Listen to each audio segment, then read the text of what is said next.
बिस्मिल्लाहिर्रहमानिर्रहीम। बाज़ लोग अजीब व गरीब जहनीत के होते हैं। मुनासिब तालीम व तरबियत का इंतज़ाम ना होने की वजह से मुजरमाना सरगर्मियों की तरफ अपना रुझान रखते हैं। कोई छोटी सी चोरी करके ही अपने ऊपर चोर का दब्बा लगवा लेते हैं और तमाम उम्र इसी ताने के साथ ज़िंदा रहते हैं। आज हम आपके सामने एक ऐसी ही वीडियो लेकर आए हैं। शक्लो सूरत और स्टाइल को देखकर ये किसी शरीफ घराने के लोग लगते हैं।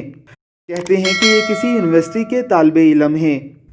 एक जगह आकर रुकने के बाद लड़की उतरकर इससे कोई बात कर रही है। अचानक एक मोटरसाइकिल पर लगी हुई हेलमेट को देखकर उनकी नीयत ख़राब हो जाती है। लड़का लड़की से इशारों में कोई बात कर रहा है। गालबन वो उसे हेलमेट उठाने की बात कर रहा है। लड़की हेलमेट उठाकर उसे दे देती है। हेलमेट उठाकर अपने पाँव में रखता है और यूं हेलमेट चोरी करके वहां से चला जाता है।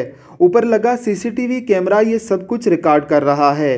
200-300 रुपए के हेलमेट की वजह से इन्होंने खुद पर चोरी का दब्बा लगवा लिया। आप ऐसे लोगों के हवाले से क्या कहते हैं, हमें कमेंट बॉक्स में ज़रूर बताइएगा।